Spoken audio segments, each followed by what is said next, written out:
sabe mexer. Não deu tempo de ler o manual, não tem que adivinhar. Vamos ficar em pé? Em nome do Pai, do Filho e do Espírito Santo. Vinde, Espírito Santo, enchei os corações dos vossos fiéis e acendei neles o fogo do vosso amor. Enviai o vosso Espírito, e tudo será criado, e renovareis a face da terra. Oremos. Ó Deus, que instruíste os corações dos vossos fiéis com a luz do Espírito Santo, fazei que apreciemos retamente todas as coisas, segundo o mesmo Espírito, e gozemos sempre da sua consolação, por Cristo, Senhor nosso. Glória ao Pai, ao Filho e ao Espírito Santo. Sede da sabedoria, Santa Edviges, em nome do Pai, do Filho e do Espírito Santo. Podemos sentar.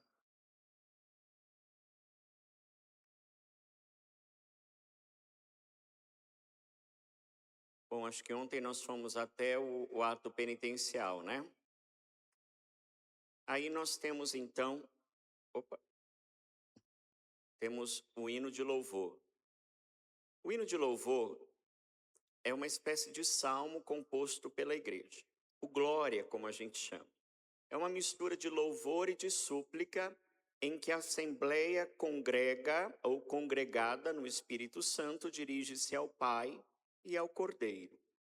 É proclamado nos domingos, exceto os tempos da Quaresma e do Advento, e em celebrações especiais de caráter mais solene, como aquilo que nós chamamos de liturgia, na liturgia de festas, né?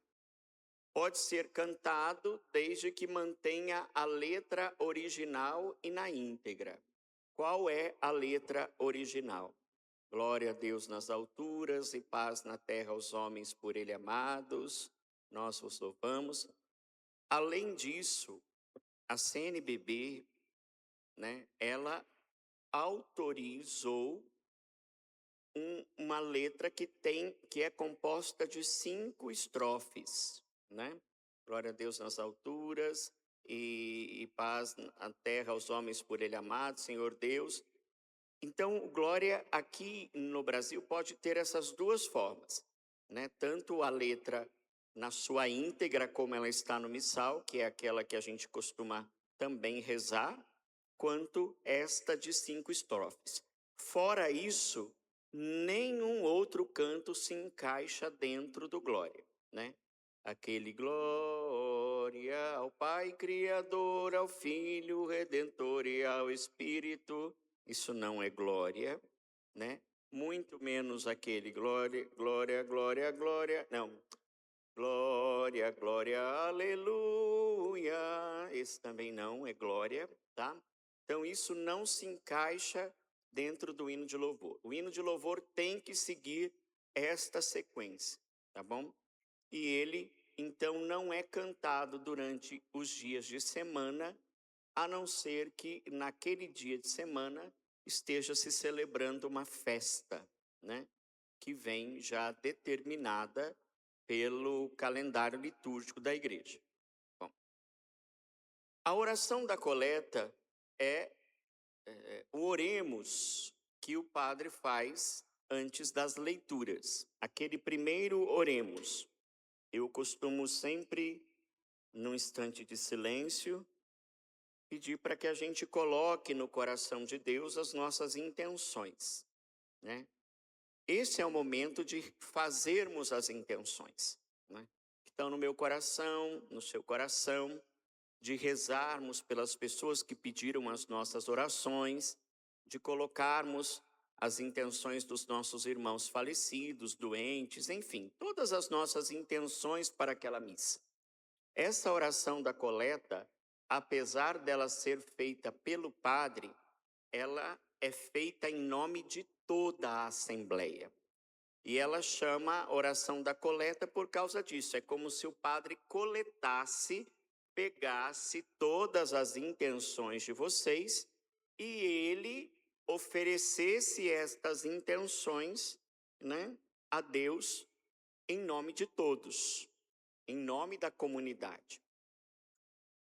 Então, esta oração encerra o rito inicial, o rito de entrada, e introduz a assembleia na celebração do dia. Além disso, além de ofertarmos a Deus todas as intenções, ela sempre vai estar relacionada ao que se celebra naquele dia, né? Aquilo que está sendo celebrado. Após o convite do celebrante, todos se conservam em silêncio por alguns instantes, tomando consciência de que estão na presença de Deus e formulando interiormente seus pedidos. Depois, o sacerdote diz a oração que se costuma chamar de coleta, a qual a assembleia dá o seu consentimento com o amém no final. Dentro da oração da coleta, podemos perceber os seguintes elementos: invocação, pedido e finalidade. Invocação, pedido e finalidade. Vamos repetir? Invocação, pedido e finalidade. Quer dizer, aquilo que estamos invocando, aquilo que estamos pedindo e qual é a finalidade daquilo que estamos fazendo, né? Então, esta é a oração da coleta, é o oremos, né? Então, neste momento, terminam os ritos iniciais e fazemos a passagem para a liturgia da palavra. Alguma dúvida, alguma pergunta? Esta oração não pode ser rezada por todo mundo. Apesar dela acolher, né, as intenções de todos, é somente o padre que faz esta oração, né? Existem algumas orações dentro do missal e da estrutura da missa que são exclusivas do sacerdote celebrante. Aí nós vamos então para o rito da palavra.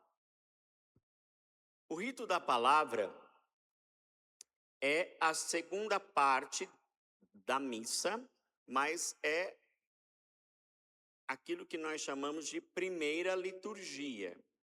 Liturgia da palavra, liturgia eucarística. Mas dentro do rito é o segundo, porque o primeiro é o rito inicial, né? E também a segunda mais importante, ficando apenas atrás do rito sacramental, que é o auge de toda a celebração, a consagração. Iniciamos esta parte sentados, numa posição cômoda que facilita a escuta, a instrução, né? Normalmente são feitas de final de semana 3 leituras extraídas da Bíblia, né? E mais o Salmo.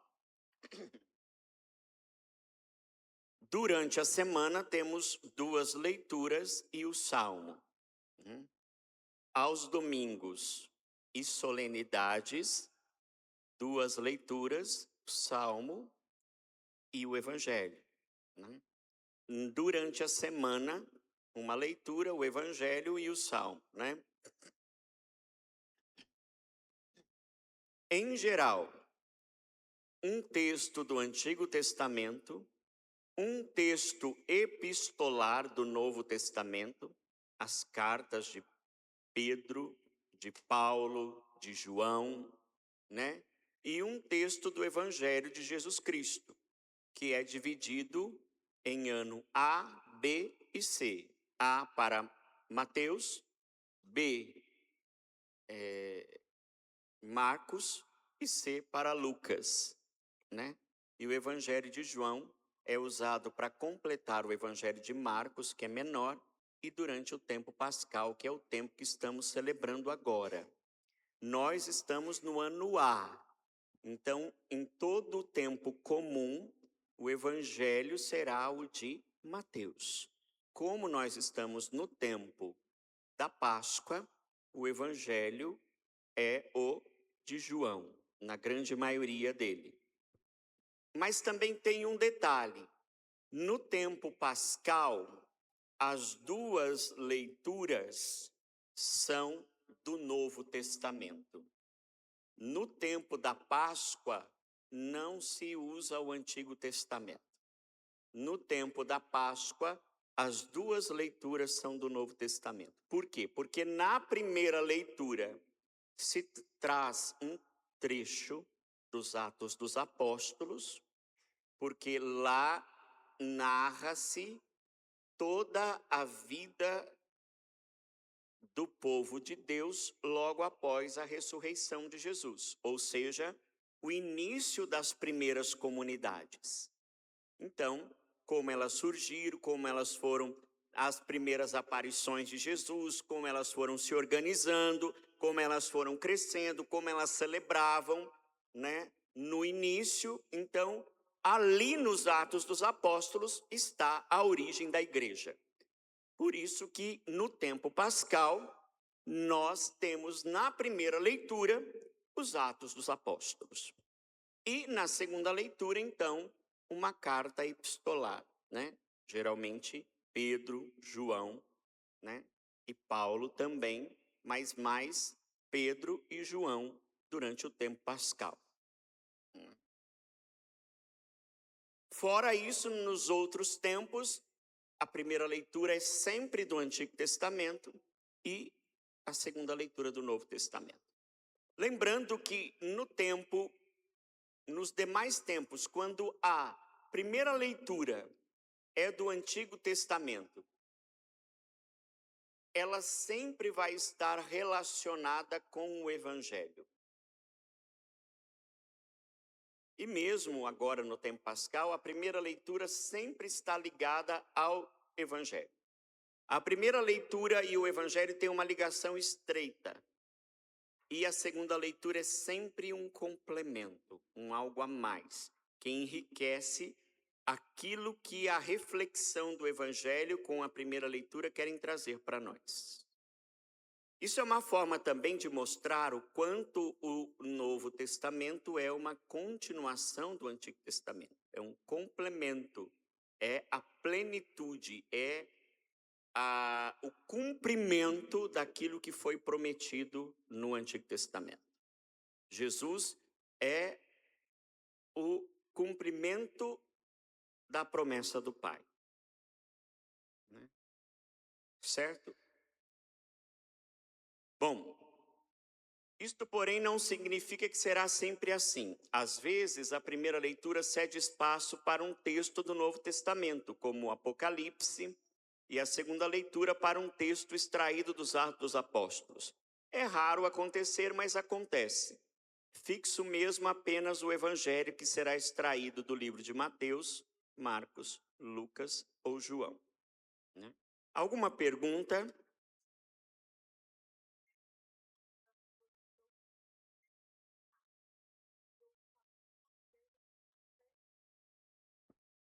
Não se deve cruzar as pernas na missa?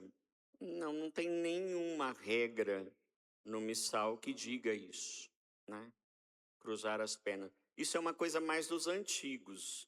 Os antigos que tinham mais esse costume. Eu falo isso porque o primeiro reitor do nosso seminário de filosofia aqui, que é bem mais antigo do que eu, que é o Monsenhor Renato Atarmendi, né, que já é falecido, foi meu professor, mas ele foi o primeiro reitor do seminário, ainda quando a diocese tinha seminário menor.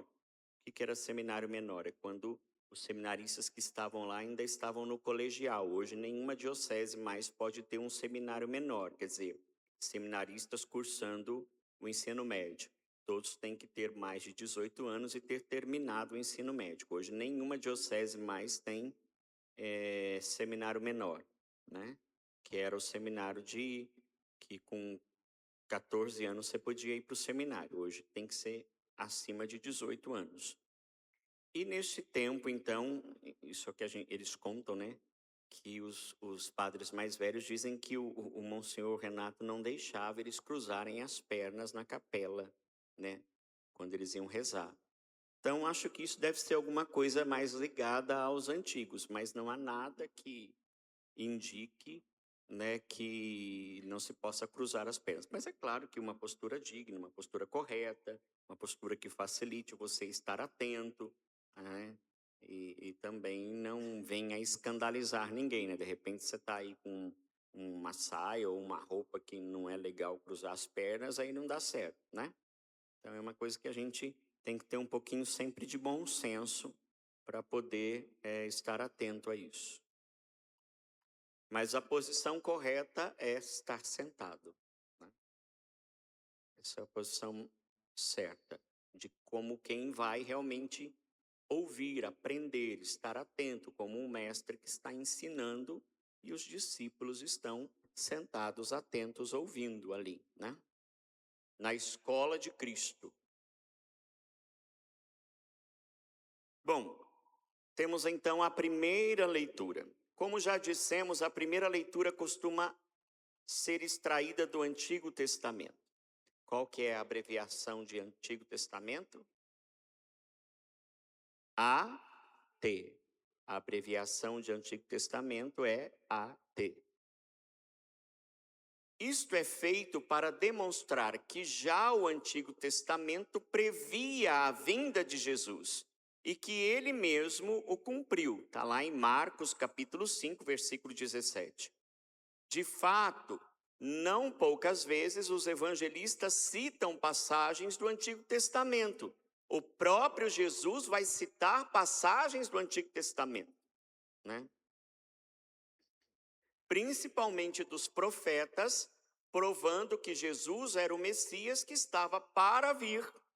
O leitor deve ler o texto com calma e de forma clara. Por esse motivo, não é recomendado escolher os leitores poucos instantes antes do início da missa. E também não adianta nada o leitor ser escolhido durante a semana e ele não lê a leitura em casa e vir lê-la aqui 5 minutos antes da missa.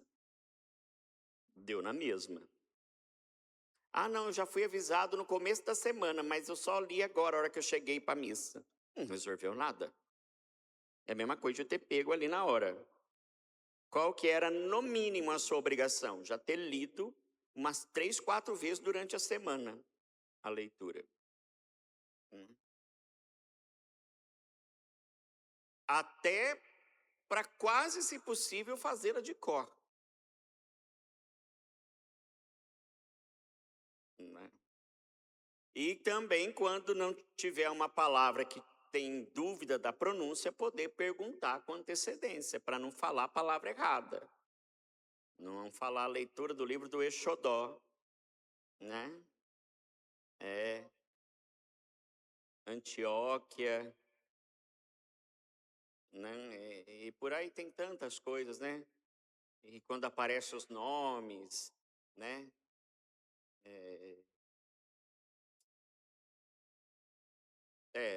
Sidraque, Misaque, Abidênago, não é Abidenago, né?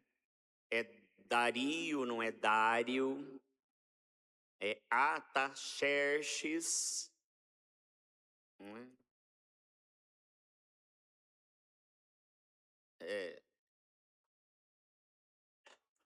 Tem uma leitura que traz o nome das estrelas, né? As Pleiades. Não é as Pleiades. Então, tudo isso. E o Antigo Testamento é cheio dessas palavras. Né? Cheio dessas palavras. Tem gente que não consegue falar Deuteronômio, né? Fala qualquer coisa menos Deuteronômio.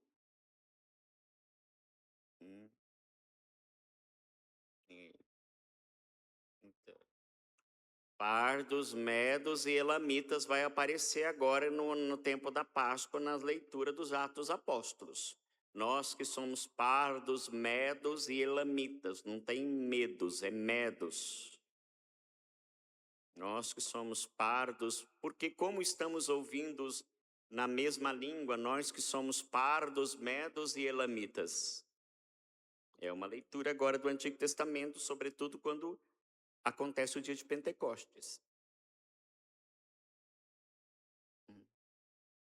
Eu não me importo de me perguntarem antes da missa. Tem gente que fica com medo de perguntar para mim. Eu não me importo, prefiro que pergunte do que ler errado. Né? Só que tem gente que além de... ele pergunta, fala o certo e chega na hora, lê errado. Porque fica nervoso. Ele fica medo.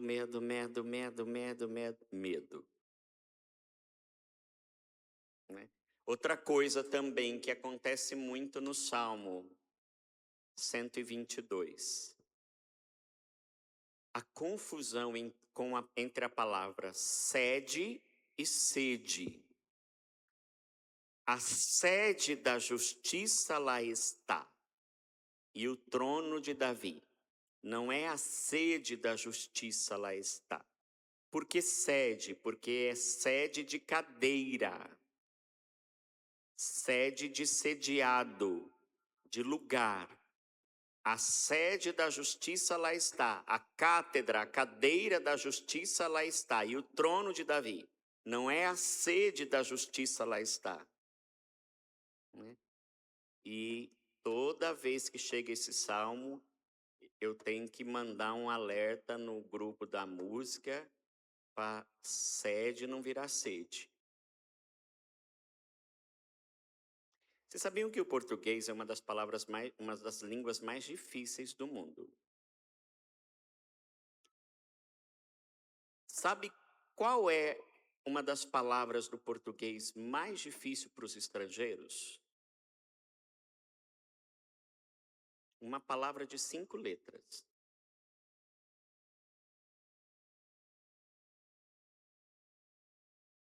Que para nós parece uma coisa banal, mas para eles é uma coisa maluca de se entender.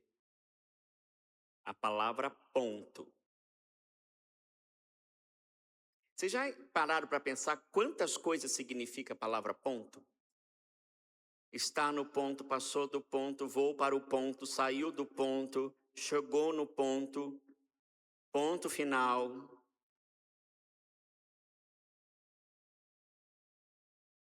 Vocês imaginam na cabeça de um estrangeiro tentar entender a que nós estamos nos referindo cada hora que a gente fala ponto? Eu não vou falar mais nada, ponto. Né? A carne está no ponto. A carne passou do ponto.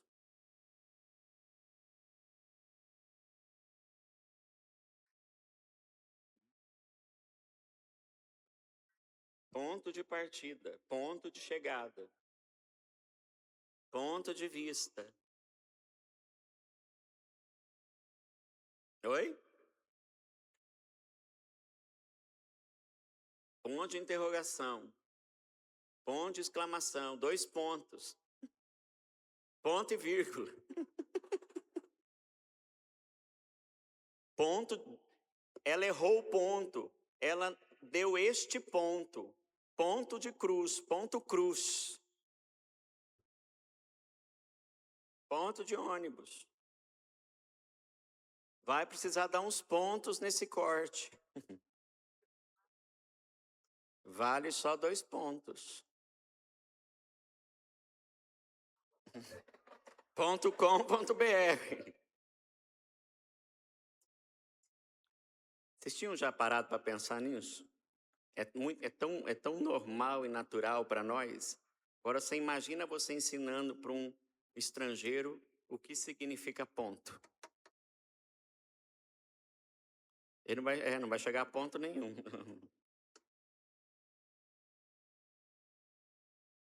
E assim é a palavra, assim é o português. O português, uma palavra pode significar 1 milhão de coisas.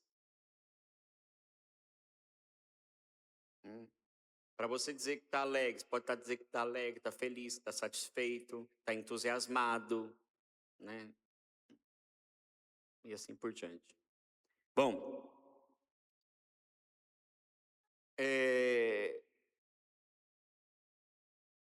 quando isso acontece, o leitor, na hora da leitura, começa a gaguejar, a cometer erros de leitura e de português.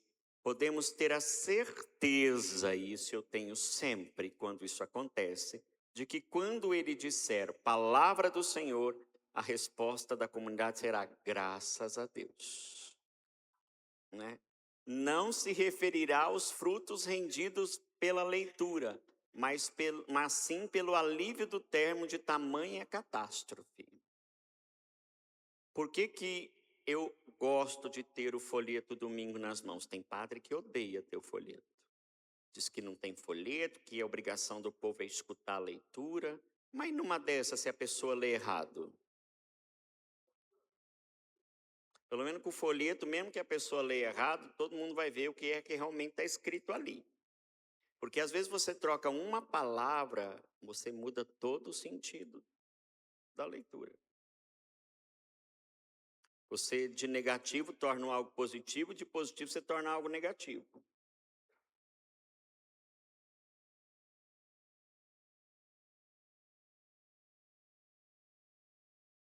Então, assim, ora, se a fé vem pelo ouvido, como declara o apóstolo Paulo, certamente o leitor deve ser uma pessoa preparada para exercer este ministério. Assim, é interessante que a equipe de celebração seja formada também por leitores profissionais, ou seja, especial e previamente selecionados, né? Não é uma questão de preferência, é uma questão de responsabilidade. Então, assim, eu acho que os únicos aqui que podem ter um certo desconto são as crianças, né? Mas os adultos, a gente tem que se preparar. Tem que se preparar. E como eu disse, ninguém nasce sabendo. É treino. É treino.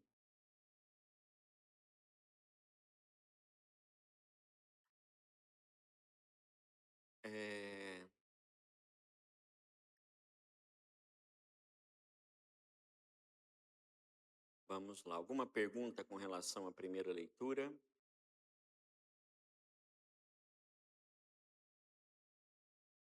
Outra coisa também. Só complementando antes que eu esqueça. Eu já vi gente que esqueceu de falar de quem era a leitura. Já começou a leitura de uma vez. Ao invés de ser leitura da carta, leitura dos Atos dos Apóstolos, leitura do profeta Isaías, já começou a leitura. Tem que falar o título.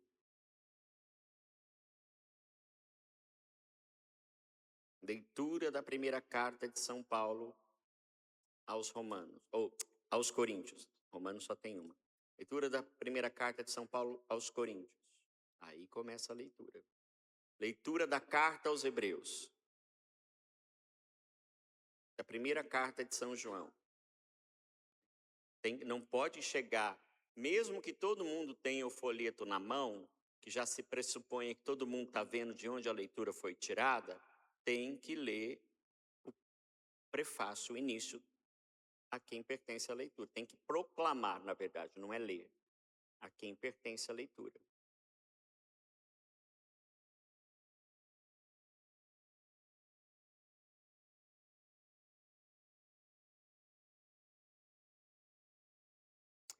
A Melissa está dizendo assim, algumas leituras se repetem.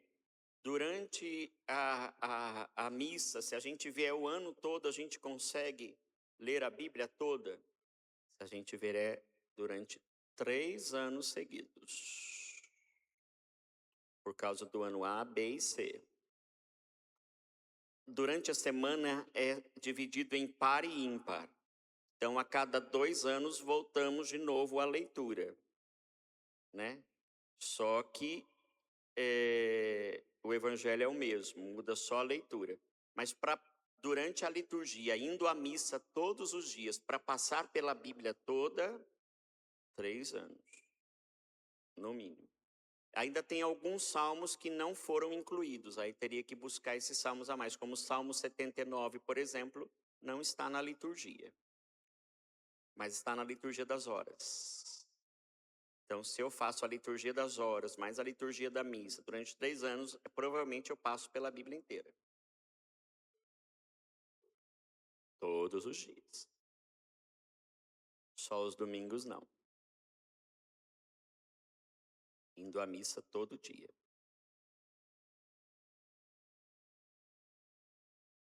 Por falar indo à missa todo dia, quinta-feira vai ser o dia do né? Que eu vou ver com o povo da missa da manhã o que nós vamos fazer, porque avassaladoramente na votação no grupo, a missa das 11 ganhou. Aí eu fico assim, eu brigo com o povo da missa das 5 e passo ela para as 11. Aí o povo que votou na missa das 11 não vem, aí eu quero só ver, né?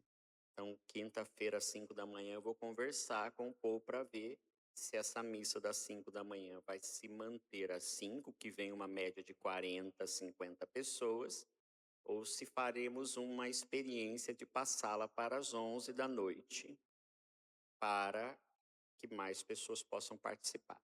Mas eu já vou adiantar para vocês uma novidade, que eu ia dizer esse final de semana, acabei me esquecendo, mas eu acho que talvez vocês gostem e já comecem a se programar. Faremos a quaresma de São Miguel todos os dias às 11 da noite, de 15 de agosto a 29 de setembro, com missas diárias, com exceção dos sábados e domingos, que serão nos horários normais. Mas também faremos a quaresma de São Miguel. Então já vão se preparando a sua velinha. Eu vou pedir para o Rodolfo vir essa semana o preço das velas de São Miguel. Nós vamos fazer a quaresma de São Miguel, 40 dias, das 11 à meia-noite. Então, provavelmente a partir desse ano teremos 2 quaresmas todos os anos, às 11 da noite. Quaresma e a quaresma de São Miguel. Porque o que tem de gente dizendo para mim que está sentindo falta da missa às 11, não está escrito, né? O povo acostumou. Tem gente que dorme cedo, mas tem gente que não dorme, né? Então, e tem gente que acha mais fácil ficar acordado até mais tarde do que acordar cedo, né? Mas isso vai de cada pessoa, né? Geralmente quem vai ficando mais velho tem mais facilidade de acordar cedo e dormir mais cedo. Mas os jovens dormem tarde e têm dificuldade de acordar cedo. Os pais que os digam que tem que jogar os filhos para fora da cama aí, né? Muitas vezes. Né, Pedro? O Salmo responsorial. O Salmo responsorial também é retirado da Bíblia. Isso aqui precisa ficar muito claro na nossa cabeça. Durante um tempo, até não muito distante, no Brasil, criou-se uma mentalidade de substituir o Salmo por um outro canto qualquer de meditação, né? E isso não pode. Porque o Salmo não é menos Bíblia do que a leitura, do que o Evangelho. Está na Bíblia, é Bíblia. Então o Salmo nunca pode ser mudado. Nunca. Nem mesmo que tenha uma letra parecida. Uma vez não, esses tempos atrás, numa formação de música em São João da Boa Vista, um rapaz quis brigar comigo. Eu que não dei bola para ele brigar, mas ele queria brigar comigo por toda a lei, quando eu disse que o Salmo 22, o refrão que está no lecionário não pode ser mudado. Por quê? Porque para ele era mais fácil cantar os pelos prados e campinas, que ele já sabia, do que aprender um salmo, uma melodia nova. Então ele teimou brigando comigo que podia, que era a mesma coisa, que não tinha problema, já que o salmo que estava no lecionário era o 22, que não tinha problema cantar o Pelos Prados, que era a mesma letra do salmo 22. É a mesma letra, mas não é a que está no lecionário.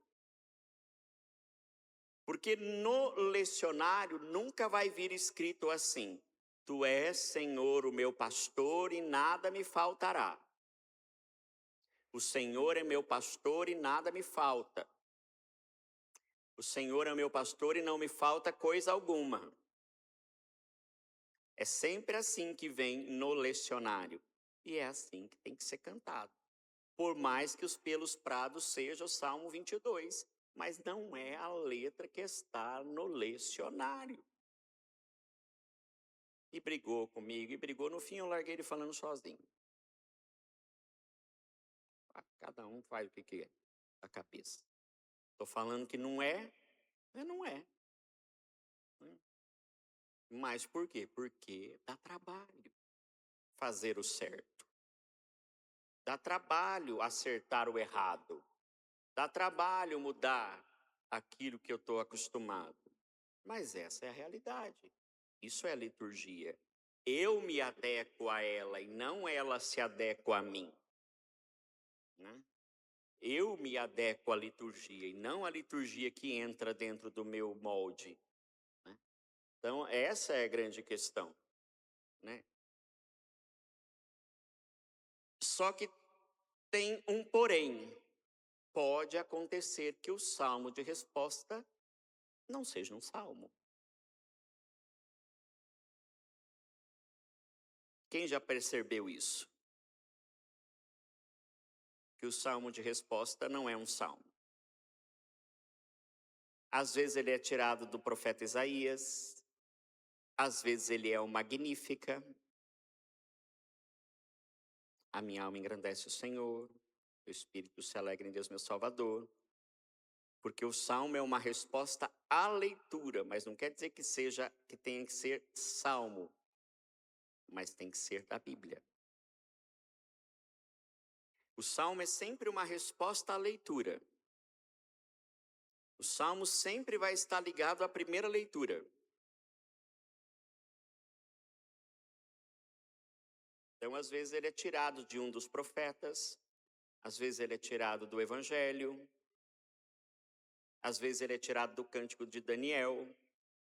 Obras do Senhor, bendizei o Senhor, louvai-o e exaltai-o pelos séculos sem fim. A vós louvor, honra e glória eternamente.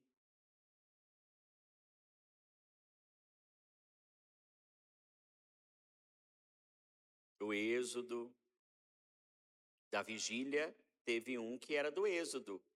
E os filhos dos hebreus cantaram assim, cantaram este cântico, né? Cântico de Moisés.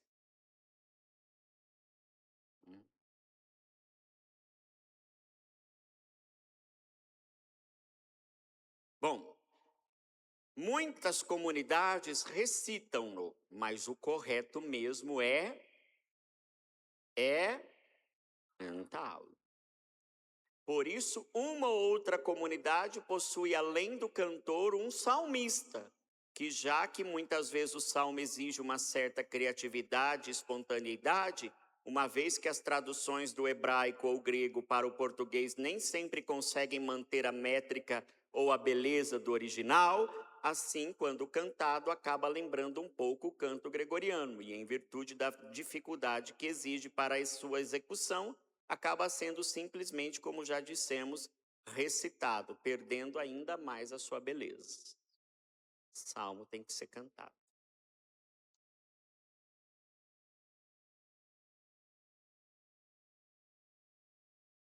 Pode ser improvisada a melodia desde que você tenha uma melodia pronta na cabeça e ela se encaixe dentro daquela métrica. Porque nós temos salmos de 3, salmos de 4 e salmo de 6 linhas. Vou falar assim, mas nós chamamos de hífens, né? Salmos de 3, salmos de 4 e salmos de 6.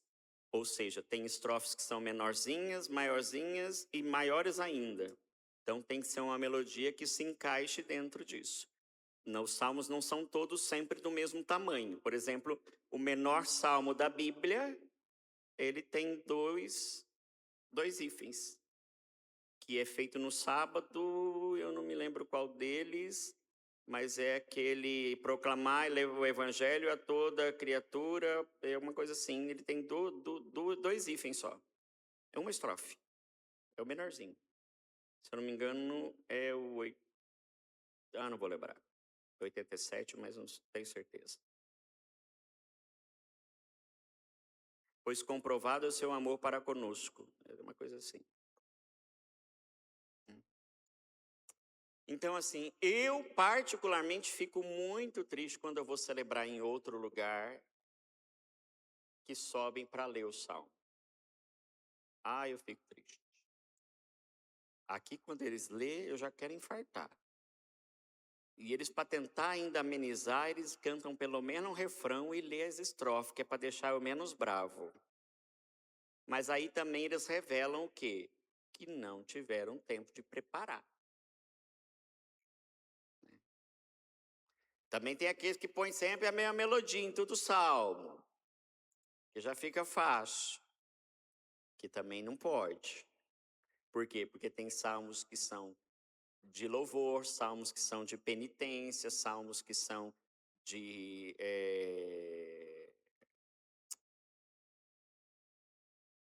súplica. Então, as melodias também têm que expressar essas coisas.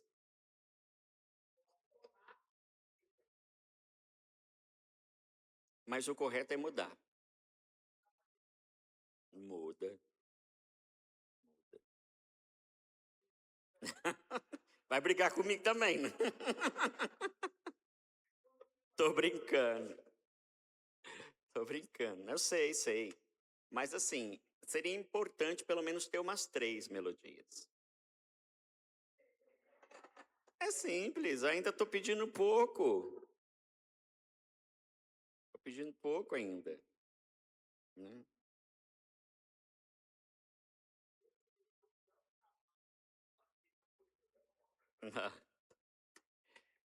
Por exemplo, para a gente que estava no seminário e que tinha missa e liturgia das horas laudes, vésperas e completas todos os dias, a gente tinha que ter uma criatividade imensa, porque no mínimo por dia a gente recitava 3 nas laudes,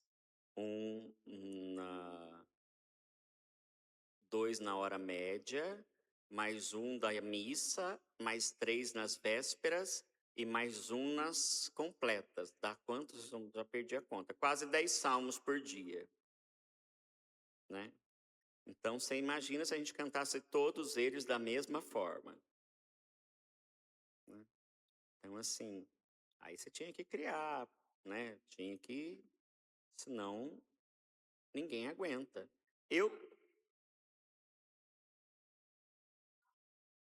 Sim, eu sei que é. Não é todo mundo que tem facilidade. Por exemplo, eu no final da quaresma, agora, já não estava aguentando mais, agora o tempo se cumpriu. O reino já chegou. Irmãos, convertam-se e creiam sempre no evangelho. Porque todo mundo cantava só esse canto, com exceção de uma ou outra equipe. E tinha, acho que pelo menos uns 3 ou 4 cantos de comunhão no folheto. Tanto é que o ano que vem, adivinhem? Ele vai sumir do folheto de canto da quaresma. Mas não põe nem por decreto.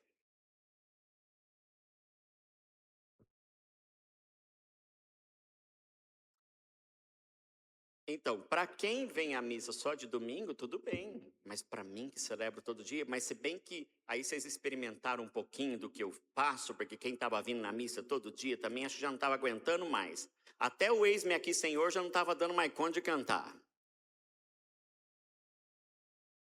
Né? Agora, vocês imaginam eu, 6 missas todo final de semana, mas todos os dias da semana.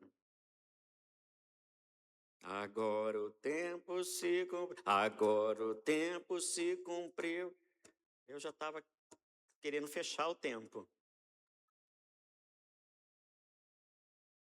Né?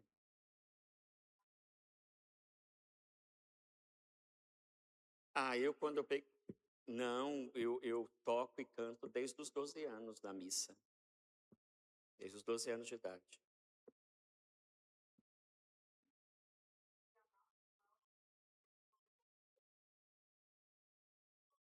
Sim, é. Mas isso é herança do seminário, né? Essa é a herança do seminário. Tudo que eu tive que aprender e criar também, né? Então tinha... Sim, sim, sim, mudava. Por causa daquilo que eu aprendi.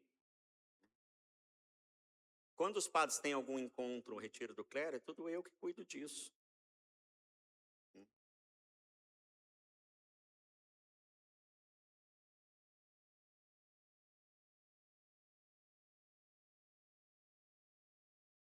Errado. Tem que fazer a melodia que dê certo. É errado ficar repetindo letra.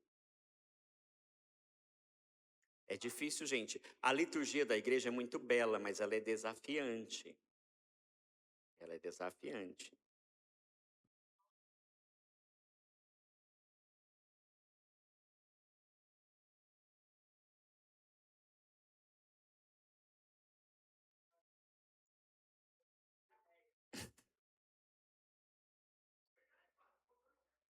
Eu tô sei.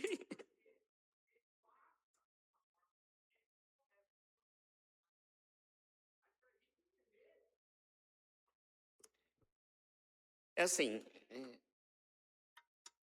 eu quero que vocês entendam a minha posição também. Eu sou o assessor diocesano dessa parte da música litúrgica. Ou seja, eu sou o primeiro responsável da diocese toda. Eu respondo à diocese toda. Quando o bispo tem alguma coisa de música, alguma questão, ele fala comigo. Eu é que resolvo. Então, se eu, que estou aqui no topo mais alto, não faço o certo, como que eu vou cobrar dos outros? Como é que eu vou dar formação para quem pedir? Então, não tem como eu abrir sessões. Ainda que, como eu disse para vocês, eu abro a sessão do canto de pós-comunhão, que não existe, né? Ainda fecho os olhos um pouquinho para um ou outro canto do santo, que é antigo, mas que não cabe mais nas normas novas. Por exemplo, o Senhor é santo. É linda essa música, mas se for analisar mesmo de acordo com a rubrica do missal e a norma litúrgica, ele não pode ser cantado. Por quê? Porque a letra do missal não tem a palavra é. Quando a gente reza como? Santo, santo, santo, Senhor Deus do universo, o céu e a terra proclamam a vossa glória, hosana nas alturas. Bendito que vem em nome do Senhor, hosana nas alturas. Essa é a letra. Não tem é. Mas é bonito, é, é antigo. Tá, dá para... Não é o correto, mas não vai matar. Né? Mas se for levar ao pé da letra, é difícil. Só que eu tenho que saber de tudo isso. E tenho que passar tudo isso. E pelo menos na minha paróquia tem que estar mais ou menos condizente com isso. Se fôssemos ver de acordo com as regras litúrgicas, cada domingo teria que ser uma música diferente. Eu não sei se já pararam para prestar atenção no folheto domingo, que nunca é a mesma música de um domingo para o outro que está escrito lá. Porque a música tem que estar condizente com a liturgia, o que dizem as leituras. E eu ainda pego um canto que eu uso o mês todo, que ainda não é o correto, mas também não está errado porque não está fora da liturgia, do tempo, na verdade. Eu vou pelo tempo da Páscoa, tempo comum comum, mês vocacional, tempo comum, mês da Bíblia. Mas se fosse ver mesmo, era uma música para cada domingo. Mas quem que dá conta de aprender? O povo, né? Se é uma comunidade fechada, que celebra só ela, todo como um seminário, como um convento, tudo bem, mas uma igreja com 500 pessoas, como é que cada final de semana eu ensino uma música diferente? A hora que a pessoa aprendeu, já mudou.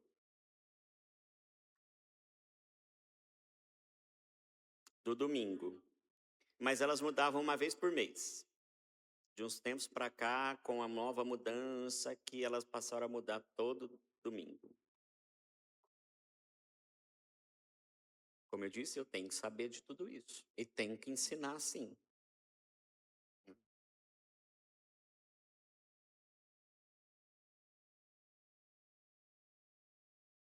O caminho neocatecumenal. É a música deles, é próprio deles, é o ritmo deles, mas não está errado, porque também é bíblica e está baseada. Assim como a renovação tem as músicas características dela, os focolarinos têm as músicas características deles, né? Desde que esteja dentro do tempo litúrgico e ligado ao ato litúrgico, não tem problema, né? Por exemplo, tem muitos cantos que nós estamos cantando agora no tempo da Páscoa, que são da comunidade Shalom, né? Que é uma pegada mais carismática, que para muitos conservadores é inadmissível, né? Tem que ser só o canto puro, litúrgico ali, do jeito dele. Senão, muito ainda gregoriano. Mas não está errado, né? Não está errado. Só que tem gente que não gosta, por causa dessa levada mais jovem, mais carismática. Como o povo redimido, resgatado por tua luz, povo santo, povo eleito, povo santo. Não, teria que cantar. O Senhor ressurgiu, aleluia, aleluia. É o Cordeiro Pascal, aleluia. Que é bonito, mas é uma outra dinâmica. É uma dinâmica mais conservadora, e só no órgão ainda. Vocês sabem que até o Concílio Vaticano II, em 1962, não era permitido qualquer outro instrumento na missa que não fosse o órgão,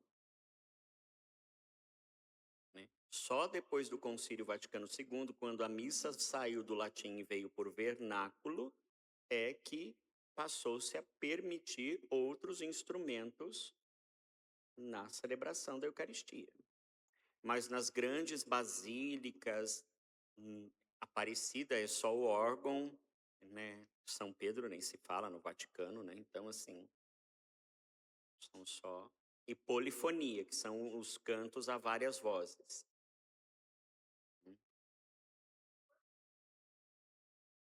Eu só malemar o violão. Não, eu toco flauta doce, toco um pouquinho de teclado. Mas assim, o meu forte não é tocar. A minha área é voz. E não é nem cantar, é ensinar, dar aula de canto.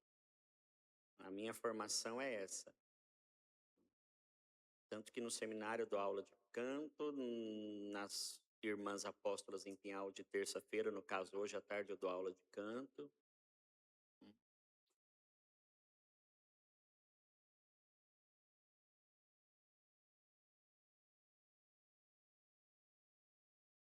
Uhum.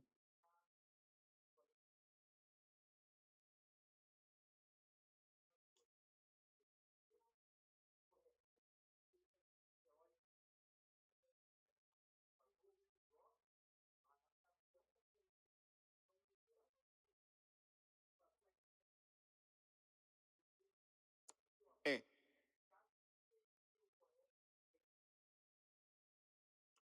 então, na verdade, assim, a gente precisa entender o que é adequação e o que é mudança, né? Quando eu falo adequação, eu falo de uma roupagem nova, mas para uma letra que está correta e para um ato que está certo, não uma coisa diferente que não se encaixe dentro do rito. né? E também a igreja permite que sejam feitas aquilo que nós chamamos, dentro da igreja, de inculturação, não é? Por exemplo, a forma como se celebra a missa aqui no Brasil é diferente da forma como se celebra na África, como se celebra, né? Então, essas coisas, as conferências episcopais, elas têm autoridade para autorizar, né? Para não ser aquele jeito certo, até porque a igreja não tem só um rito. Quando a gente fala de celebrar a missa desse jeito, a gente está falando do rito romano, que é o rito que a gente conhece. Mas quando a gente vai para o rito oriental, a missa muda completamente, né? Então, na verdade, assim, essas coisas, não estou dizendo que não são permitidas ou não são adaptadas. Elas podem ser feitas, mas tem que ter essas normas sendo seguidas, né? O que não pode, por exemplo, é você cantar uma música aí carismática que não tem nada a ver com a missa. Por exemplo, você cantar de canto de entrada aí, sei lá, uma música do Frei Gilson que não tem nada de entrada, né? Mas se é uma música que foi feita para missa com essa roupagem nova, ela foi feita para aquela finalidade. Ela só tem um novo estilo musical, mas ela é própria para aquela função. Esses cantos da comunidade Shalom foram feitos para a missa e não para um grupo, para um louvor, né? Então não tem problema de acordo com a finalidade dela, mesmo que não seja a questão, aquela música conservadora, né?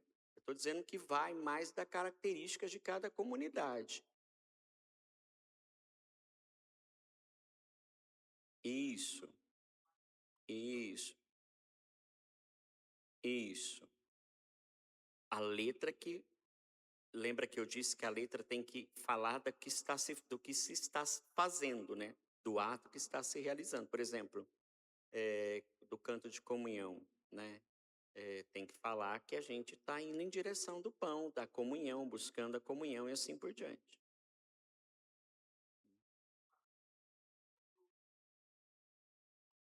Tem o grupo com os...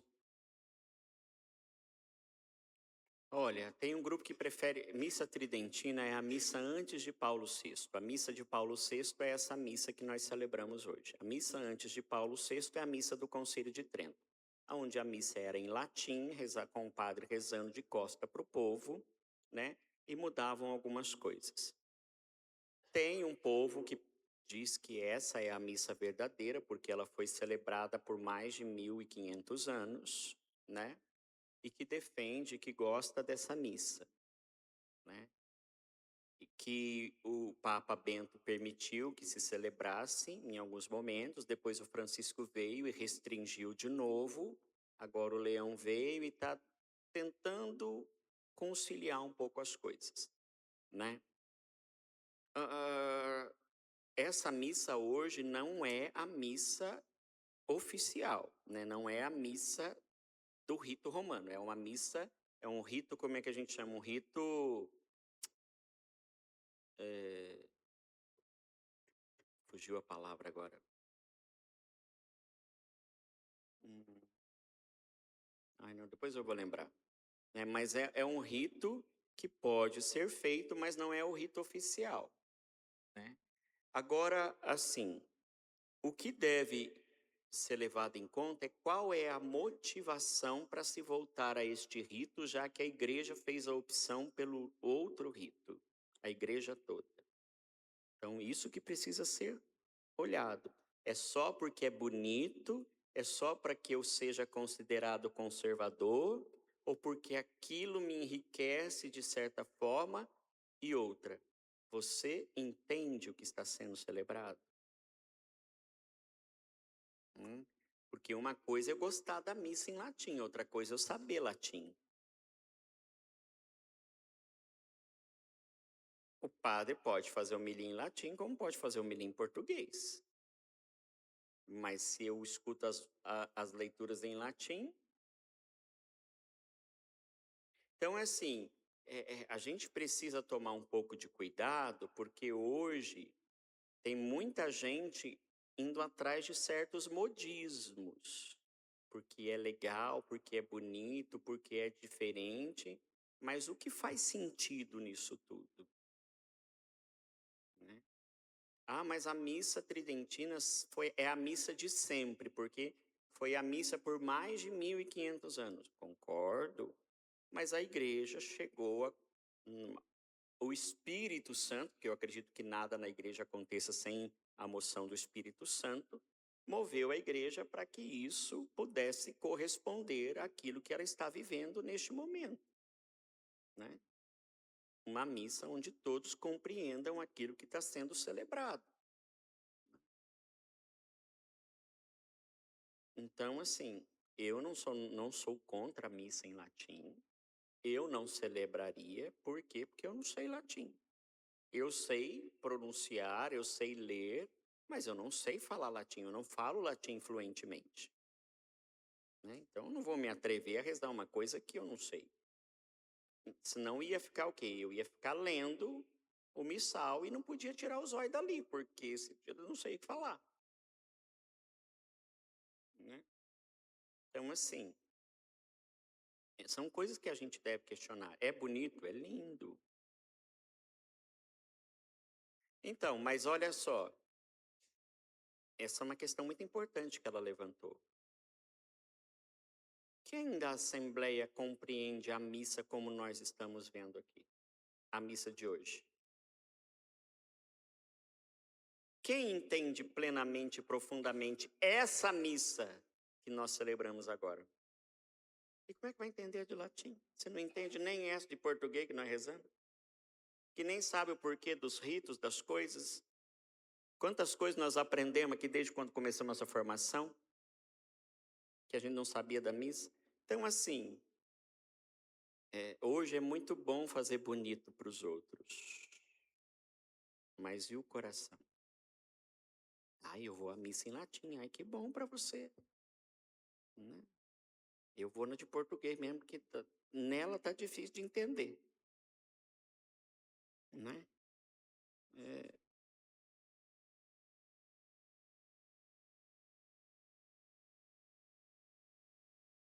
é, a, a, é, a missa ela tem uma estrutura. Aquela estrutura não pode ser mudada, né? E dentro dela, a igreja permitiu que fosse feita na sua língua natal, né? Por exemplo, se você sair daqui e ir para um lugar que fala espanhol, que fala inglês, você vai entender a missa, porque a estrutura é a mesma. Você vai saber que é o rito inicial, você vai saber que é o ato penitencial, você vai saber que é o glória, você vai saber que é as leituras. Mas você não vai entender, porque você não entende a língua, mas você vai saber o que está acontecendo na missa. Entendeu? Mas você só não vai entender porque você não entende a língua. Mas você consegue ainda participar daquilo, né? Porque você sabe qual é o esquema, né? Agora a missa em latim, ela muda algumas coisas, né? Então você também tem que conhecer primeiro para que mesmo não sabendo latim, você saiba aquilo que está celebrando.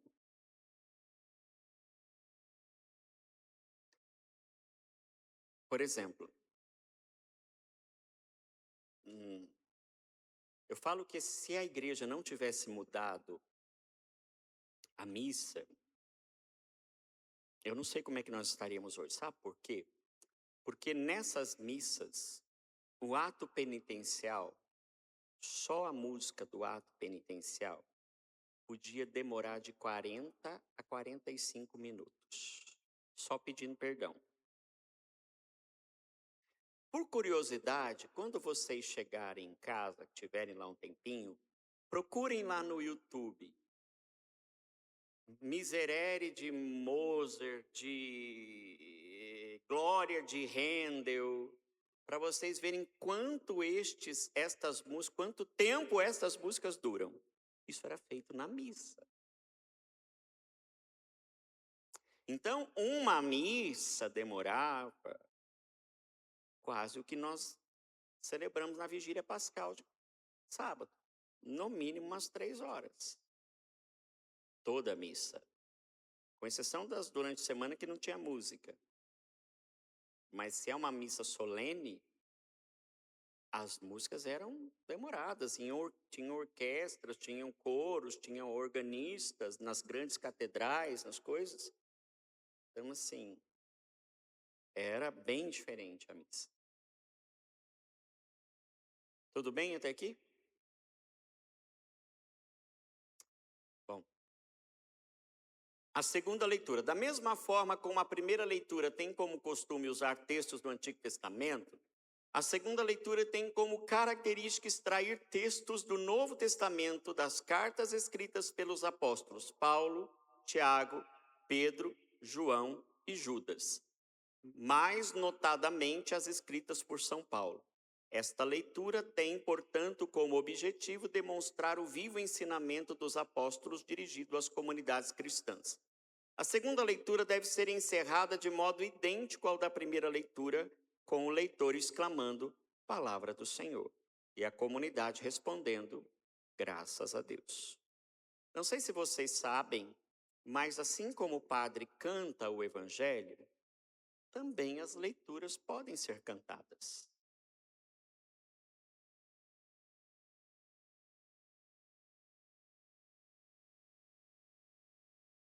Existe essa opção, não é mesmo, Márcio Luiz?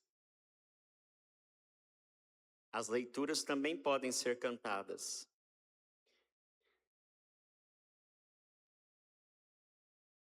Hã? Não, sim. Eu só acho interessante que vocês saibam, né? Aquilo que eu falei, não é quer dizer que nós vamos fazer, mas que se vocês um dia virem alguém fazendo, não se espantem. Vocês vão poder dizer, nossa, eu sei disso, eu sei que é possível.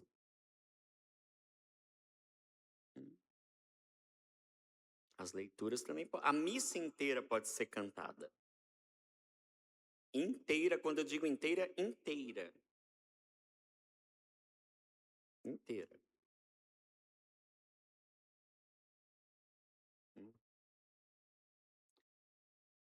Canto de aclamação ao Evangelho. Feito o comentário ao Evangelho, que não existe mais, a Assembleia se põe de pé para aclamar as palavras de Jesus. O canto de aclamação tem como característica distintiva a palavra aleluia, exceto no tempo da quaresma. Um termo hebraico que significa louvai o Senhor. Na verdade, estamos felizes em poder ouvir as palavras de Jesus. Estamos saudando como fizeram as multidões quando ele adentrou Jerusalém no domingo de Ramos. Percebemos assim que o canto de aclamação, da mesma forma que o hino de louvor, não pode ser cantado sem alegria, sem vida. Seria como se não confiássemos naquele que dá a vida e que vem até nós para pregar a palavra da salvação. O canto deve ser tirado do lecionário, pois se identifica com a leitura do dia. Por isso, não se pode colocar qualquer música como aclamação. Não basta que tenha a palavra aleluia. Comprovando este nosso ponto de vista, está o fato de que durante o tempo da quaresma e do advento, tempos de preparação para a alegria maior, também a palavra aleluia não aparece no canto de aclamação evangélica. Aqui é só a quaresma, viu? Advento parece sim, que está errado. Nesse sentido, eu quero fazer aqui um elogio à Rose. Tem mais umas equipes, o Edinho também eu me lembro, que pegaram o canto, como eu sugeri, da aclamação da Shalom e colocaram a estrofe, a antífona do dia. Parabéns, é isso mesmo que é para ser feito, né? Adaptaram a antífona que vem no lecionário para o dia, sabe? Tua palavra é como um fogo que faz arder o coração. Isso é uma antífona, né? Aí eles pegaram a do dia e colocaram dentro dessa melodia, né? Aleluia, mantiveram. Aleluia. Entendeu? Por quê? Porque a antífona está ligada ao evangelho. Quando eu falo antífona, é aquela estrofezinha que vem depois do aleluia. que também exige um pouquinho mais de conhecimento musical para ser feito, porque senão a pessoa não consegue. E quando não cabe dentro da métrica normal, pode se fazer diferente, como por exemplo, aleluia, aleluia, aleluia.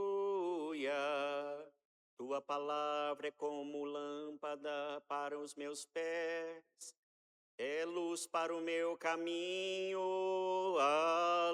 Entendeu? Pode mudar um pouquinho a melodia, como um cantochão, já que não cabe na outra métrica, e depois volta para o aleluia normal. Claro, desde que se mantenha dentro do mesmo tom, né? Então, tem.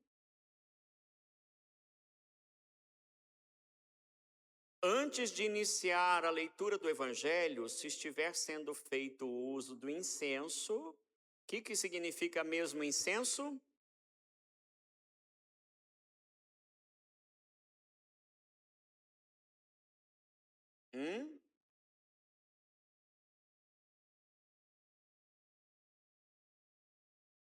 A nossa oração subindo para o céu, como a fumaça do incenso.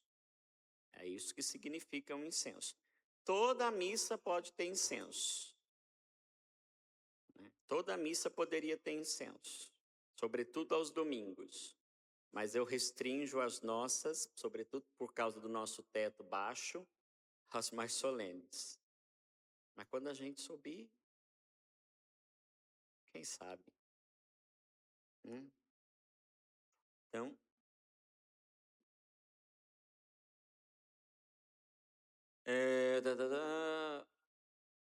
o sacerdote ou diácono, depende de quem for ler o texto, incensará o lecionário e logo a seguir iniciará a leitura do texto. O texto do Evangelho é sempre retirado dos livros canônicos de Mateus, Marcos, Lucas e João, e jamais pode ser omitido. É falta gravíssima não proceder à leitura do Evangelho ou substituí-lo pela leitura de qualquer outro texto, inclusive bíblico. Ao encerrar a leitura do Evangelho, o sacerdote ou diácono profere a expressão palavra da salvação e toda a comunidade glorifica ao Senhor, dizendo glória a vós, Senhor. Neste momento, o sacerdote ou diácono, em sinal de veneração à palavra de Deus, beija a Bíblia ou lecionário, rezando em silêncio. Pelas palavras do Santo Evangelho, sejam perdoados os nossos pecados. E todo o povo pode voltar a se sentar. Lembrando que quando o padre está presente e houver um diácono, em qualquer missa que estiver um diácono, é sempre obrigação dele ler o Evangelho. É norma. Está o bispo e o diácono. O diácono. Está o bispo e o padre e o diácono. O diácono. Está o bispo e o padre. O padre. Quando está o diácono, o padre, ele tem que pedir a bênção para o padre antes de ler o Evangelho. Quando está o bispo, ele pede a bênção ao bispo. Quando tem dois padres, o padre não pede a bênção ao outro padre para ler o Evangelho. Mas quando está o padre e o bispo, o padre tem que pedir a bênção para o bispo para ler o Evangelho. O diácono pede bênção para o padre e para o bispo. O padre só para o bispo para ler o Evangelho. O outro padre não.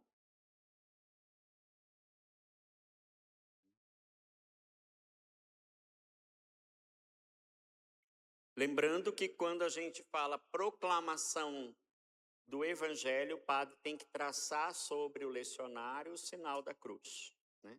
Às vezes não dá para ver aí, mas o padre traça. Proclamação do Evangelho de Jesus Cristo segundo Lucas. Depois que ele vai, glória a vós, Senhor. Aí incensa primeiro. Vocês sabem que o incenso é em nome da Trindade, né? 1, 2, 3. Sempre procurando o sinal da cruz. Como que a gente faz o sinal da cruz? Da esquerda para a direita. Tem jeito, não é só ir chacoalhando o negocinho, não. É só 2. Ainda tem que vir da esquerda para a direita. Com um detalhe. Quando é Jesus Cristo e a Trindade. Quem já reparou que quando eu chego diante da imagem só de Nossa Senhora ou da relíquia de Santa Edviges, são só 2. 1 e 2, não 3. Porque não é Jesus. Só Ele é a Trindade. E Nossa Senhora também não é mais, não está no mesmo nível que Jesus e Deus. Então, se ela estiver com o menino Jesus no colo, aí são 3, porque Jesus está lá. Se ela estiver com uma Imaculada sem nada, é só 2 de 2 para incensá-la. Viu como na liturgia nada é por acaso? Até no jeito de incensar a gente mostra a teologia por trás disso.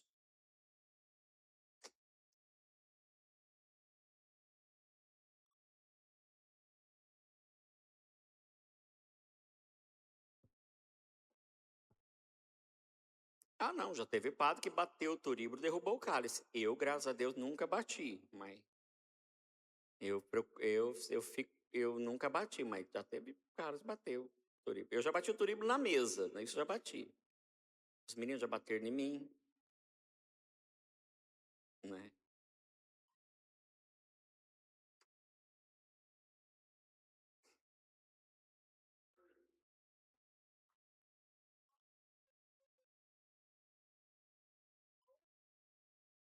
Reto, isso. Tem pessoas que faz assim, mas o certo é sem tirar o dedo.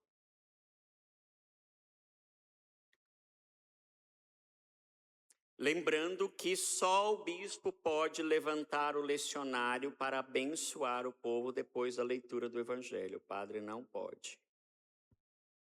E não pode bater palma quando levanta o evangeliário. Também não pode.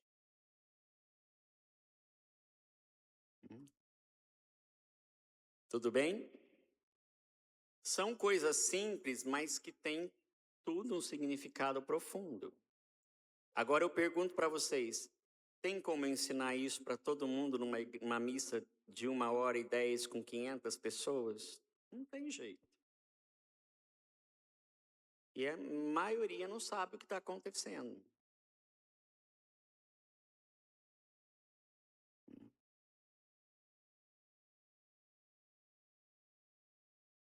Até a quantidade de velas no altar tem razão de ser. Não sei se vocês perceberam na Páscoa que a gente tinha 1, 2, 3 desse lado e 1, 2, 3 desse lado. Tinham 6 castiçais aqui, certo? Se o bispo tivesse presente, tinha que pôr mais um aqui, ó, atrás da cruz, porque ele é a plenitude do Espírito Santo, os 7 dons.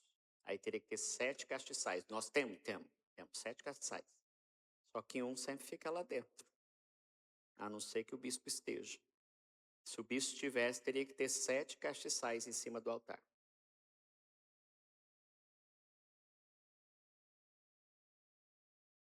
Oi? Porque ele tem a plenitude do Espírito Santo. Só pode colocar com ele. Entendeu? Só se ele estiver presente.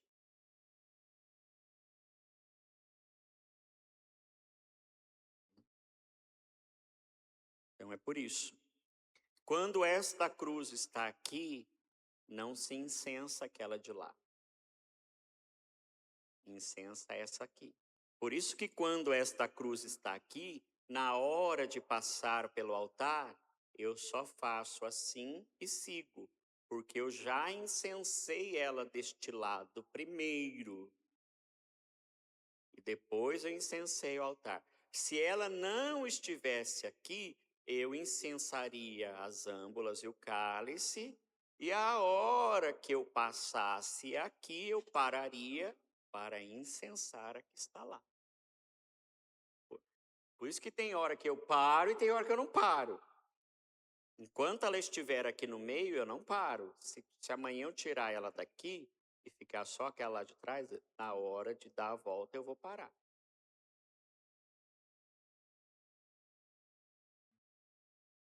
Uhum.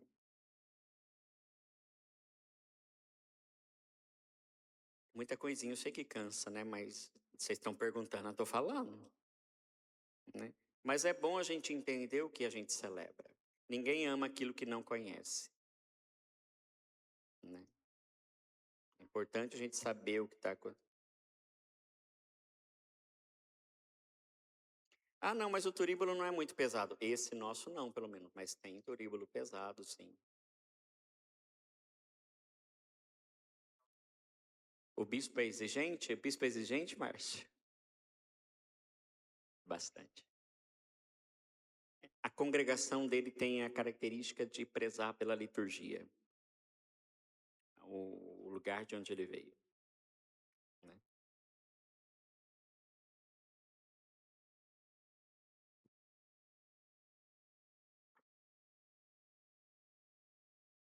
As velas, então, isso também é previsto no missal. As velas que vão do lado da... Elas poderiam ter em qualquer missa, só que elas não são obrigatórias, mas pode ter em qualquer missa. Hã?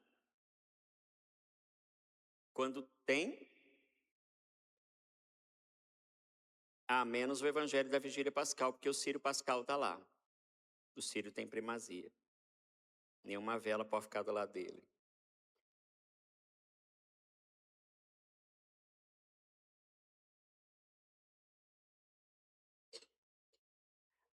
Ah, não, isso aí está no missal, é por causa das ofertas, para poder abranger mais as ofertas, né? Mas o círculo é sempre sinal do sagrado de Deus, né? Porque o círculo representa a eternidade, o círculo não tem começo e nem fim. Então, o redondo na teologia sempre simboliza Deus, né? Então, é por isso.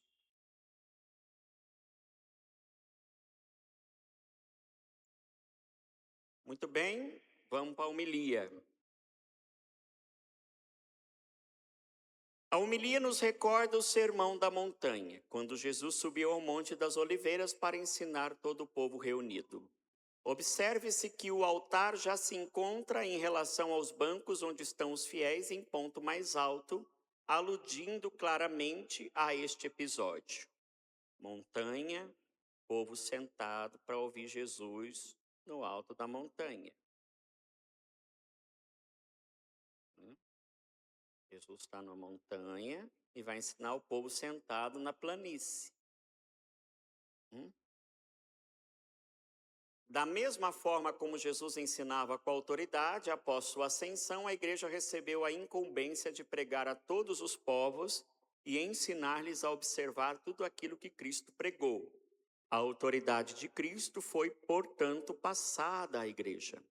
A homilia é o momento em que o sacerdote, como homem de Deus, traz para o presente aquela palavra pregada por Cristo há 2000 anos. A homilia não é aula de teologia. A homilia é atualização da palavra. Por isso que na homilia não se dá aula de teologia. Pode-se citar uma coisa ou outra para fazer entender o contexto e o significado. Mas aqui na homilia não é lugar de eu fazer o que estou fazendo agora.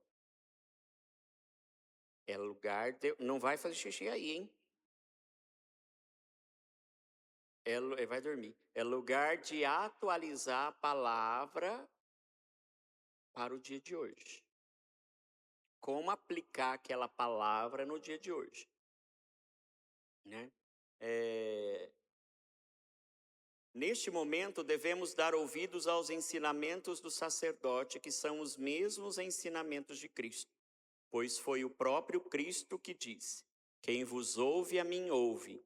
Quem vos rejeita, a mim rejeita. Logo, toda a comunidade deve prestar atenção às palavras do sacerdote. A homilia é obrigatória aos domingos e nas solenidades da igreja. Nos demais dias, ela é também recomendável, mas não obrigatória. Se eu não quisesse fazer homilia durante a semana, não preciso. Mas eu não aguento. Eu falo, tem que falar nem por um minutinho. Falar.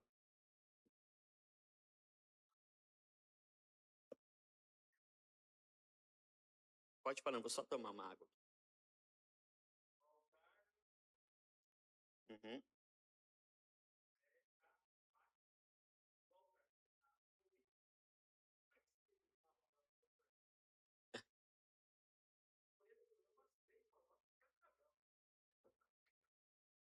E aí foi um erro, pode ser um erro de arte sacra, de arquitetura. Não quer dizer que tenha que ser exatamente assim, né? Mas ele está falando de igrejas que são em forma de anfiteatro, né? O altar fica lá embaixo, né? E aí todo mundo lá em cima. É interpretação também, né? É, é. Não, sim, faz sentido a sua pergunta, né? É que também eu não sei te dizer se isso aqui é uma regra, não sei se o Mar sabe, se isso aqui é uma regra que tem que ser seguida, mas eu acho que não, é uma sugestão, né, que seja isso, que significa isso, né, mas não quer dizer que todo lugar que for celebrado precisa ser exatamente assim, né. Ele só quis ilustrar que esse sentido do padre estar aqui na frente é simbolizando Jesus pregando, mas também Jesus pregava andando, né, no meio do povo também.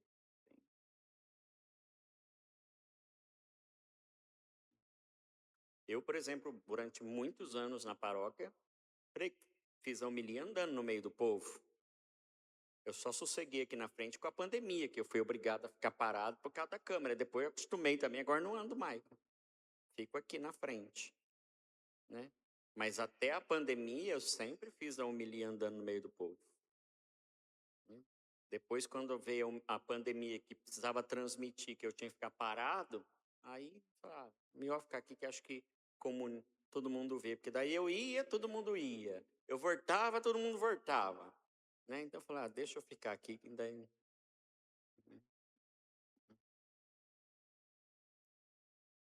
Perguntas? Então vejam, a homilia não é lugar de fazer teologia. Dou um passinho além. Não é lugar também de fazer política, não é lugar de fazer proselitismo. Infelizmente, tem alguns irmãos nossos que às vezes perdem um pouquinho a mão nesse sentido, né? É lugar de atualizar a palavra para ser aplicada na vida nos dias de hoje. Hum, hum. É aplicar, ajudar a gente, ajudar vocês, eu procuro ajudar vocês a colocar aquela palavra na vida.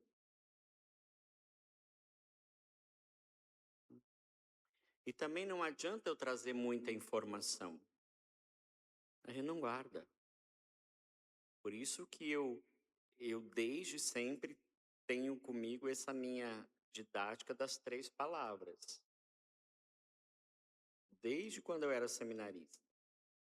Por quê? Porque alguma coisa tem que ficar, alguma coisinha, nem que for uma coisinha.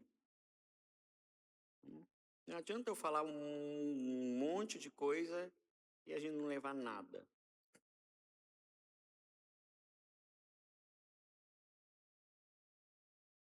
Encerrada a homilia, todos ficam em pé para recitar o credo, se não for durante a semana. Durante a semana não tem creio. Este nada mais é do que um resumo da fé católica que nos distingue das demais religiões. É como que um juramento público, como nos lembra o padre Luiz Cecchinato no seu livro A Missa Parte por Parte, embora existam outros credos católicos expressando uma única e mesma verdade de fé, durante a missa costumam-se recitar o símbolo dos apóstolos, oriundo do século I, ou o símbolo niceno-constantinopolitano do século IV. Nós aqui recitamos os dois, o folheto sempre traz um ou traz outro, né? O símbolo dos apóstolos é menor e o niceno é um pouco maior, né? Mas ambos são a mesma coisa. O primeiro é mais curto, mais simples, o segundo redigido para eliminar certas heresias a respeito da divindade de Cristo, é mais longo, mais completo. Na prática, usa-se o segundo nas grandes solenidades da igreja. Numa ordenação, na posse de um pároco, sempre é feito o credo niceno-constantinopolitano maior.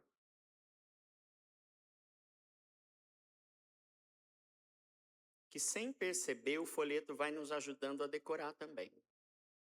Creio em um só Deus, Pai Todo-Poderoso, Criador do céu e da terra, de todas as coisas visíveis e invisíveis. Creio em um só Senhor Jesus Cristo, Filho unigênito de Deus, nascido do Pai antes de todos os tempos, Deus de Deus, luz da luz, Deus verdadeiro de Deus verdadeiro, não criado, não gerado, consubstancial ao Pai. Por ele todas as coisas foram feitas. Por aí vai. Né? A oração da comunidade.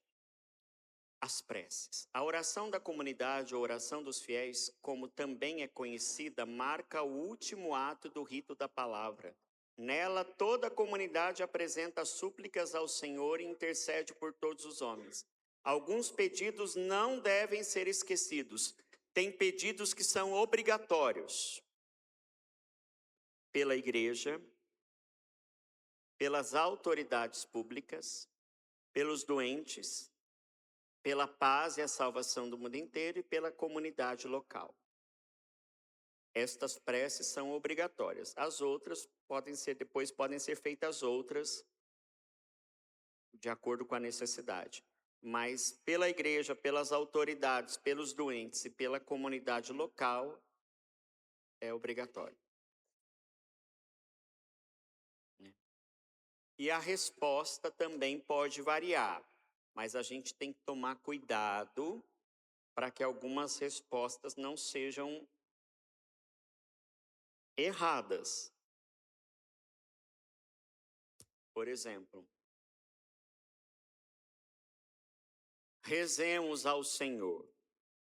Maria, Mãe de Deus, intercedei por nós. Não faz sentido. Por isso, rezemos. Se vai pedir a intercessão de Maria, a oração tem que começar por Maria. Pela intercessão da Virgem Maria, nós os pedimos, Senhor nosso Deus, concedei-nos a graça de sermos sempre fiéis ao teu amor e livrai-nos de todos os males. Rezemos. Pela intercessão da Virgem Maria, ouvi-nos, Senhor. Se vai pedir para Jesus, para Deus, nós os pedimos, Senhor nosso Deus. Então, tem que ter essa lógica. Eu não posso pedir para um e rezar para o outro e desvincular uma coisa da outra. Né? Por exemplo, tem na missa de ação de graças, por exemplo, quando a gente reza, obrigado, Senhor. Não dá para formular a prece de uma forma que não seja agradecendo pela nossa vida, que nos deste, por todas as graças durante este ano, nós vos agradecemos, né, Senhor, pela tua bondade infinita, e por isso rezamos. Obrigado, Senhor. Então tem que ter uma lógica dentro das preces. evitando ser respostas difíceis por causa do povo. Às vezes tem respostas tão grandes que a gente fala, nossa resposta será, pela tua magnífica bondade, Senhor da vida e da história, nós te agradecemos e louvamos, amém. Termina a prece, ninguém vai, porque ninguém lembra mais como é que é. Né? Então, nada de resposta grande. Na dúvida, Senhor, escutai a nossa prece. Lembre-se que na liturgia o menos sempre é mais. Né? É melhor. Né? No máximo, ouvindo o Senhor, já está bom. A introdução e o encerramento da oração da comunidade devem ser feitas pelo padre. Quando possível, devem ser feitos espontaneamente. As preces podem ser feitas pelo comentarista, mas o ideal é que sejam feitas pela equipe de liturgia ou ainda pelos próprios fiéis. Cada prece deve terminar com expressões como rezemos ao Senhor, entre outras, para que a comunidade possa responder com Senhor, escutai a nossa prece, ou ouvindo o Senhor. Quando o sacerdote conclui a oração da comunidade dizendo, por exemplo, atendei-nos, ó Deus, em vosso amor de Pai, pois vos pedimos em nome de Jesus Cristo, vosso Filho e Senhor nosso, a Assembleia encerra com um Amém. E aqui tem um detalhe importante. Quando estamos com o folheto na mão, que já traz a resposta, eu não preciso dizer a nossa resposta será. Porque todo mundo está vendo qual resposta que é. Durante a semana, por exemplo, que não tem o folheto, eu preciso dizer a nossa resposta será tal e esperar o povo repetir, ouvindo o Senhor. E aí eu começo as preces. Certo? Porque senão o povo não sabe o que responder. Né? Mas quando tem o folheto, não precisa.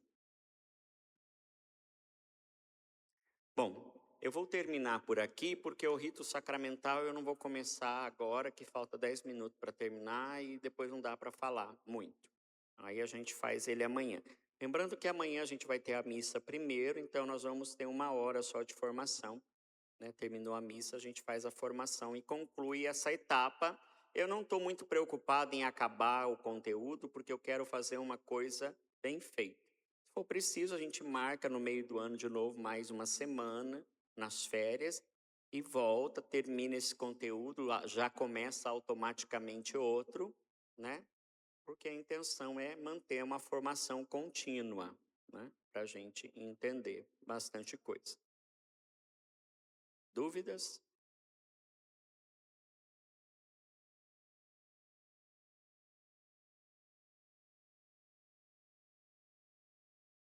Uhum.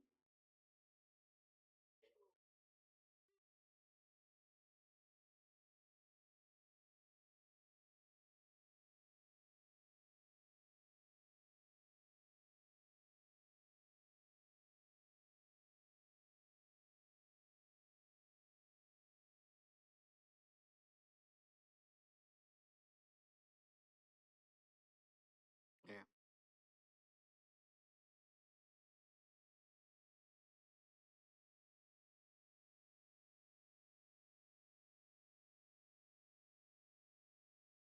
É. Ela está falando que muitas vezes o som dos instrumentos encobrem a voz no canto, né? Isso é um problema muito grande. Nós temos vários problemas em relação a isso que são desde o próprio ego de quem está tocando até a qualidade da aparelhagem que nós temos.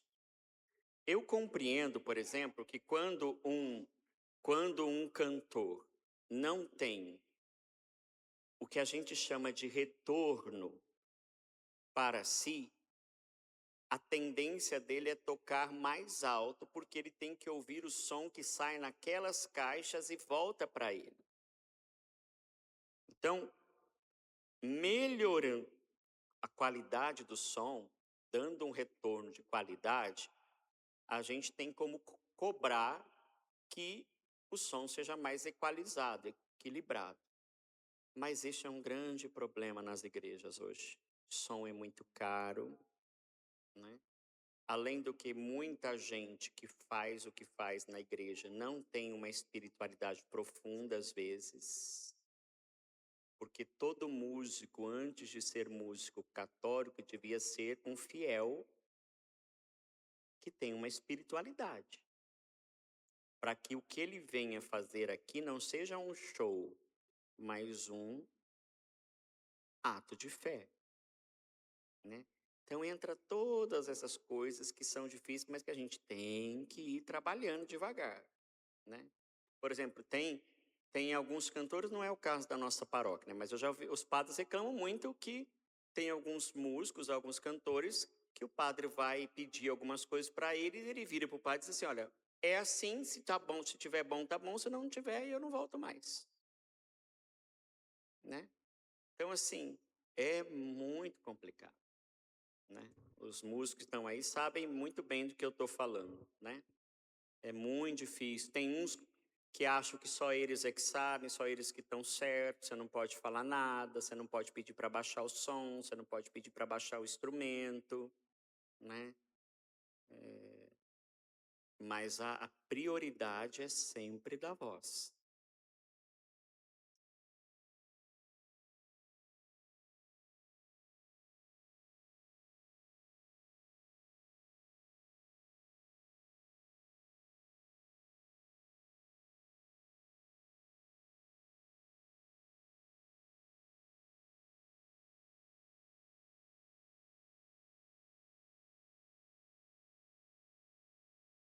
É, o certo já é esperar lá embaixo, né?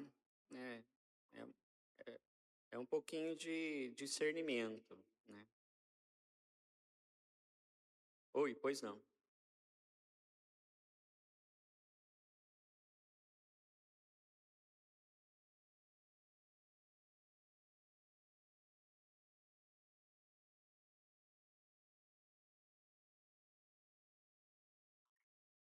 Também, tem, mas na nossa, ela está perguntando se o uso das 7 velas tem alguma coisa relacionada à menorá judaica. A nossa liturgia, ela está muito, né, enraizada na liturgia judaica. Mas o sentido primeiro das 7 velas são a plenitude dos 7 dons do Espírito Santo que o bispo tem consigo. Mas também tem relacionado a menorá. Muitas das nossas coisas na nossa liturgia vêm da liturgia judaica. Depois nós podemos até pensar numa formação sobre isso.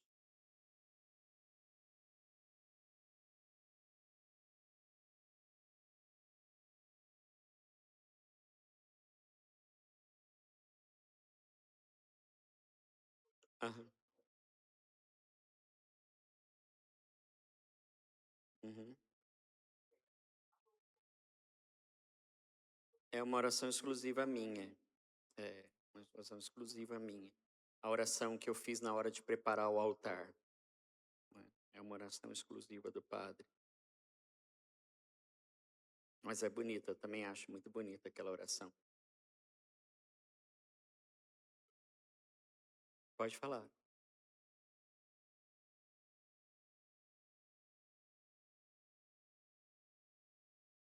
A celebração da palavra, se não tiver a missa, ela substitui a missa. Se no lugar que ela foi feita não tem como ter missa e nem acesso à missa, ela pode ser considerada válida. Mas se tem padre, tem missa e mesmo assim você prefere a celebração da palavra, aí não, né?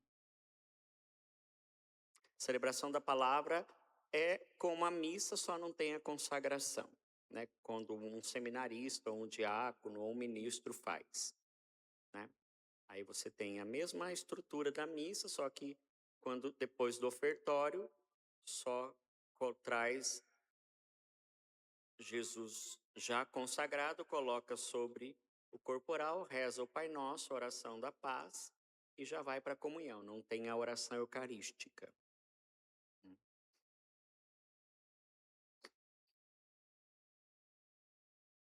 Ok? Vamos ficar em pé? Muito obrigado pela presença de vocês. Eu sei que tem algumas coisas que são mais interessantes, outras são menos interessantes, umas são mais agradáveis, outras cansam um pouquinho a gente, mas é isso, é liturgia. Quem se formou aí em alguma coisa sabe que a gente não ama tudo de todas as matérias que a gente viu, né? Tem umas que a gente dormia, tem outras que a gente não quer nem saber, né? Na teologia também, tem umas que a gente ama de paixão, outras a gente suporta, né? Então, assim, por isso que eu falo que eu não sei tudo. Por mais que eu tenha estudado teologia, eu tenho a minha área de afinidade, que é sobretudo a música litúrgica e a liturgia. Mas eu não sou bom em teologia moral.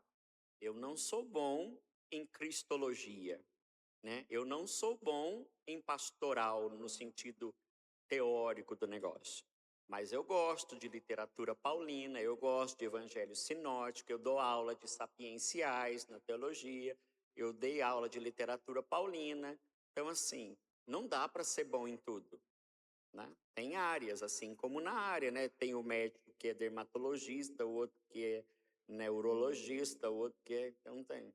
Cada um vai tendo a sua especialidade. Por exemplo, o padre Donato que está aqui conosco é doutor em teologia espiritual, né? Então, é formado em Roma, né? Então, assim, eu também tenho a pretensão, né? A ideia de marcar uma formação com ele sobre espiritualidade também, que é a área que ele domina, que já é uma área que eu não domino, entendeu? A gente se esforça. Pai nosso que estais no céu,